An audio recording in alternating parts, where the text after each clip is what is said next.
Knicks family, what's poppin'? It's your boy. Make sure you check out John Wallace's brand new podcast, Power Forward. It's exclusively on Sportscaster, and you can find the link in the description of this video. The podcast debuts Tuesday, November the 3rd, and it features the all-time leading scorer in Syracuse basketball history, Lawrence Moten.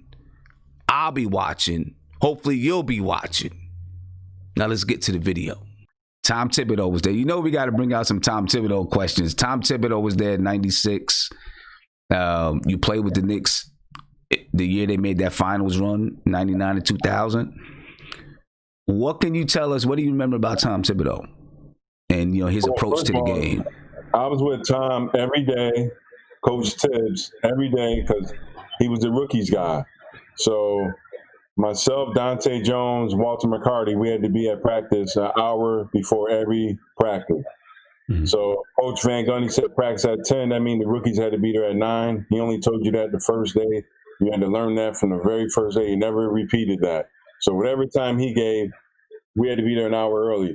But when you got there, Tibbs was already there working out Allen Houston. He already got Larry Johnson some shots. And then he came over to us and you thought he just started because he had so much, energy and, excitement about let's get better today and we're going to get after it. And that was Tom Tibbs, man. And, I knew once he did become a head coach, I knew he was going to be successful because, being around Van Gundy and people of that ilk, he just learned how to, attention to detail and do everything the right way and do it 100% and hold everyone as accountable as the best man on the team, as the alleged, 15th man on the team, whatever. So I think he coached everyone just as hard as the best guy on the team, and I think that's what's important to be a really good head coach.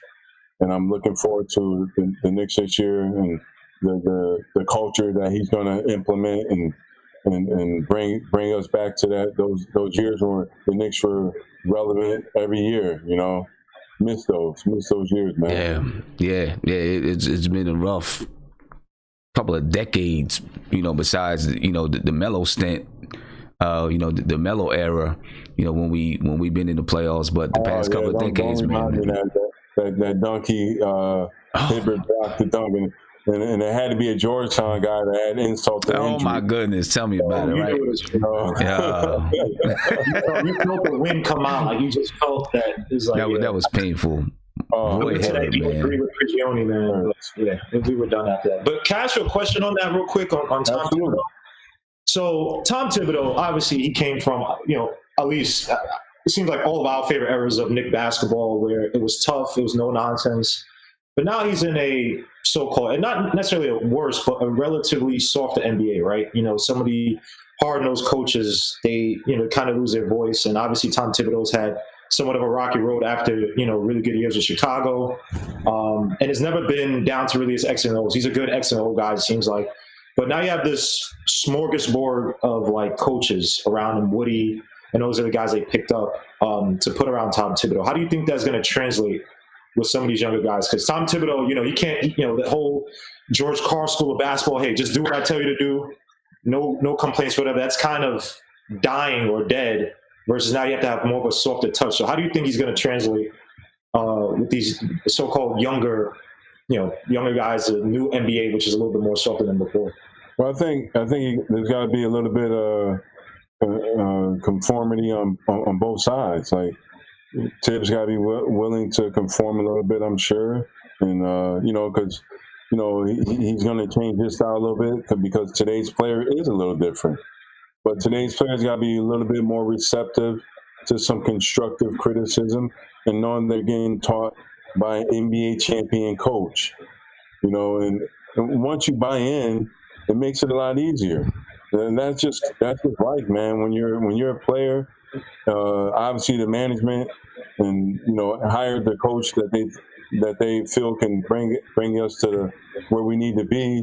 So you got to trust in the whole system, and you got to buy in. And when you had a seasoned vet team, when I came in, where I had Ewing and all those guys, Stark, you had no choice but to buy in. You buy in or you weren't on the team, literally. Mm-hmm. So that was non-negotiable. And there's not really the seasoned vets around anymore that can come in. Like, honestly, Udonis Haslam, what he did down in Miami this year, like, talking to them during the playoffs, and, you saw that little bits and pieces of it when he went off on them during the game. But he's doing that in the locker room at practices the whole year. I know Udonis very well.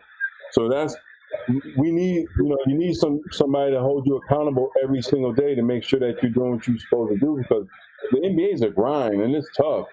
And the guys that come up and show up every day, that put on their hard hat and bring their lunch bell every day, those are the guys that have the long-term success. And, I like to think that during the Knicks time when I was there, I came, I was in New York and I left and I came back. But all during that time, the Knicks were very, very relevant. And, it was, Van Gundy built a certain culture that Tibbs was a part of. So he's a very successful, winning, positive culture. Because there's nothing better than winning. It's hard, but it's nothing better than winning. If it was easy, everybody would be winning, but it's hard to accomplish. It's tough practices. I remember a couple of times being like, wow, I can't believe we just won and we're about to go 3.5 hours and 4 hours. Like Van Gundy, his saying was, we can be here all day. I don't care. I don't have anything to do. I mean, for the 24 hours. So, I mean, however long we got to be here to get it done, we're going to get it done. Yeah. So, are there any players on this Knicks team, that you think are really going to benefit from Tom Thibodeau? Maybe even more than some others. Every single player is going to benefit from Tom Thibodeau, just like every single player benefited from him in Chicago and in Minnesota. He brought them to the playoffs. They hadn't been in the playoffs for however long in Minnesota.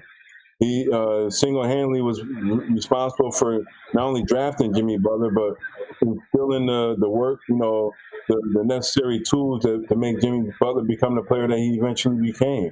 That all started with Tibbs. So I'm hoping he can instill some of that Kool-Aid into our RJ Barrett and the rest of them, man. I'm looking forward to it because, those. I'm sure all summer those guys are working as hard as they can work. They weren't a part of the bubble, so that's a little, chip on your shoulder. Mm-hmm. And everyone's talking junk about the Knicks. That's another chip on your shoulder. And I just hope guys hit the courts. And I know Tibbs has got them in one thing, they're going to be in phenomenal shape. So they're going to be in phenomenal shape, and hopefully when you're in that kind of shape, you're able to sustain a higher level of playing, which will hopefully some of those tough losses we had at the end of the game last year, we can turn those into victories. You turn some of those into victories during the playoffs. Once you get to the playoffs, anything can happen. And the Knicks, the only 8 seed, I think, still in history to make to the NBA Finals. So, you just got to get to the playoffs, man. And I'm an eternal optimist when it comes to my Knicks. So that's just the way I'm wired. So I'm thinking, like, if we can just get in the playoffs, then let the chips fall where they may. And I trust in Tibbs' coaching and his what he's going to instill into the players all year. And, like I said, the guys like RJ, knowing his father and knowing where he comes from, that pedigree, I'm looking forward to him proving people who said, maybe he didn't have as good a year as they thought he had. I thought he had a good year, and I think he's just going to build on the year that he did have, and I'm looking forward to that. And Mitchell Robinson and the rest of those guys, man, just coming out, their hair's on fire every night. Let's get it.